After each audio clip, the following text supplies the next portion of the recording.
নমস্কার, কেমন আছেন সবাই? আজকে নতুন আরেকটি ভিডিও নিয়ে আপনাদের সামনে চলে এসেছি।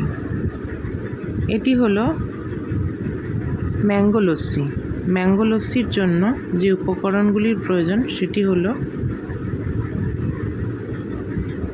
আম, খোসা ও আটি ছাড়ানো অংশটা নিতে হবে এবং দুধ জাল দিয়ে ঠান্ডা করে রাখতে হবে, আর লাগবে চিনি।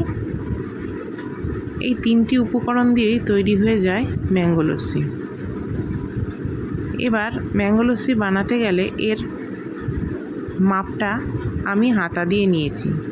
আপনাদের বোঝার সুবিধার্থে আমি গ্লাসের মাপটা বলে দিচ্ছি। 1 গ্লাস দুধে 1.25 কাপ আমের পাল্পটা দেবেন এবং 1 কাপ চিনি যোগ করে মিক্সিং জারে এটিকে ফেটিয়ে নেবেন। চাইলে এর সঙ্গে কাজু কিশমিশও অ্যাড করতে পারেন, তবে আমি ভিডিওতে এখানে কাজু কিশমিশ অ্যাড করিনি, কারণ আমি কাজু কিশমিশ পছন্দ করি না, তাই এখানে ভিডিওতে দিইনি। আপনারা যদি মনে করেন যে কাজু কিশমিশ অ্যাড করবেন তো এখানে অ্যাড করতে পারেন, তাতে স্বাদ আরও ভালো হবে।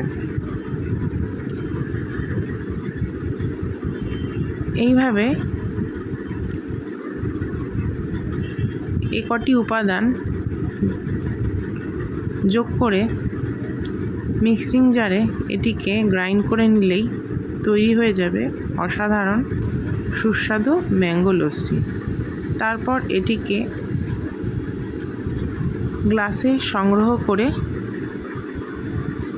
1 ঘন্টা ফ্রিজে রেখে দিলেই ঠান্ডা হয়ে গেলে পরে আপনি এবং আপনার বাড়িতে আসা অতিথিদের আপ্যায়ন করতে পারবেন।